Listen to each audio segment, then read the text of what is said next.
The internet as we know it is in the process of being dismantled. It's known as Internet 2.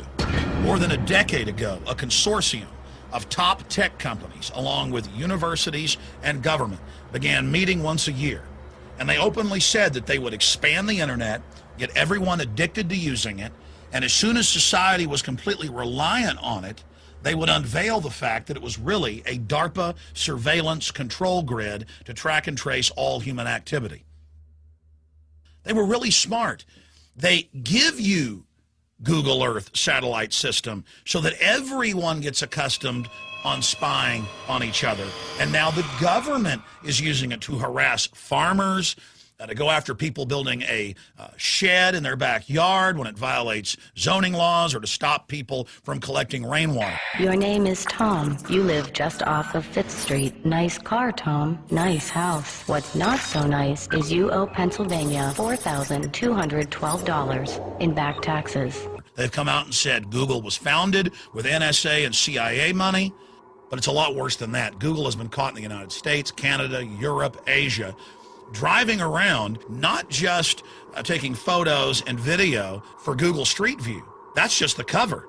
But with electronic masks, illegally violating wiretapping laws, grabbing everyone's wireless data and decoding it. This is a private mercenary army. Just like there's more Blackwater and DynCorp contractors in Iraq and Afghanistan than there are U.S. troops, Google is the quasi-private, quasi-governmental arm of this. Yahoo is to a certain extent and others, but Google from its inception with In-Q-Tel, CIA funding, is nothing but a government system to take over the internet and to steer and control the architecture of the growth and future growth of the web. Net neutrality is the internet. You can go anywhere in the world. All sites are basically equal. You don't have to pay to get access to certain sites.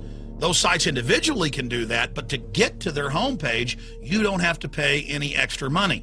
And so the internet bills you've paid, the cell phones you've bought, the computers you've purchased, all of this has funded the growth of this infrastructure. And now Google and Verizon and others are getting together and openly saying that they will allow companies to pay for premium access on these new networks. So it's basically like a toll road company. We have Centra of Spain coming into Austin, Texas, where I live, buying off politicians and then placing toll roads on existing roads.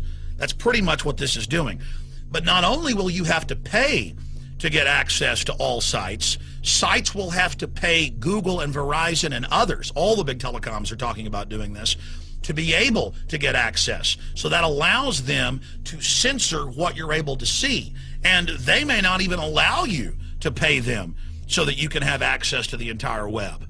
And separately, we now have the internet kill switch passing out of committee, very close to passing the Senate. It's already passed the House, and the government says we may have to shut down the internet to save it.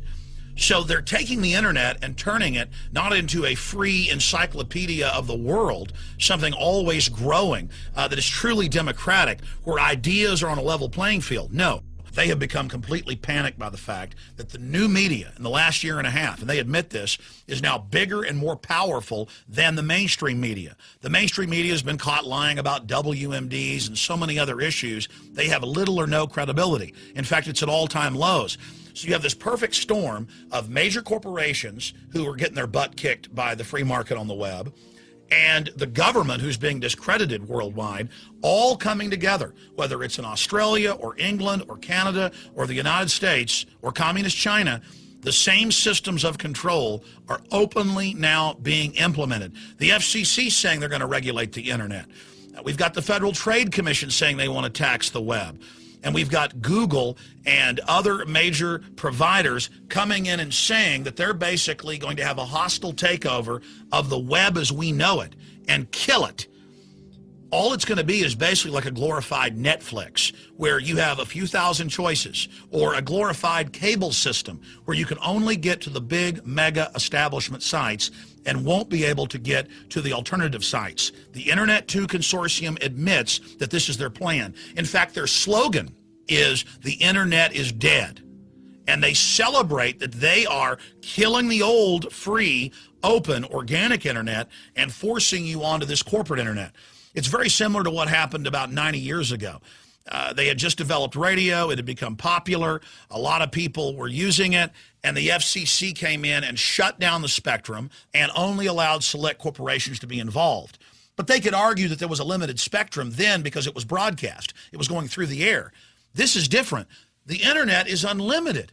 And they can't stand the fact that Infowars.com and PrisonPlanet.com and many other alternative news sites are now dwarfing some of the largest newspapers in the world. The dinosaur media is scared, and they're striking back. They're coming in to defend their monopoly. And so if you want to protect the internet, if you want it to survive, call Congress, call your House members, your senators, and tell them, do not end net neutrality, and go after Google and others for the serious crimes they've committed, driving around, seizing people's wireless transmissions. The good news is they've been criminally indicted in several countries. On a side note, Hal Turner, the admitted FBI asset that I exposed more than 5 years ago, has now been convicted in federal court of threatening judges. And they admitted, the FBI did, in those court proceedings that he was a national security asset and was doing what he did under orders. But still, the jury convicted him. And they use people like Hal Turner and others to demonize the alternative media and to use it as a pretext to start curtailing speech. Europe has already done it. Australia is moving to do it. So let's not let the system use these trolls and provocateurs as another way to demonize the web. This is all being done in the name of protecting us, keeping us safe. We see articles every day that the government's got to pass the Cybersecurity Act and have the power to start censoring or completely shutting down the web because Al-Qaeda or somebody else might hack into the nuclear power plants. There's just one big problem with that. Even the Wall Street Journal has reported on the fact that key infrastructure, military bases, B-2 bombers, coal-powered plants, nuclear plants, submarines, they're not hooked into the internet. They have internet in the facilities, but their key infrastructure is on its own internal systems. It's not true. It's a hoax that terrorists are going to bring down the internet. And finally, I'm concerned about a false flag terror attack. Not only are they lying about the fact that hackers can get into infrastructure and shut it down, the Pentagon admits that they're running drills of attacking themselves. And if you look at their past activities and their mindset, this is tailor-made for a false flag staged attack on the web, which will give them the pretext to exercise all this control that they're now preparing to impose on the web.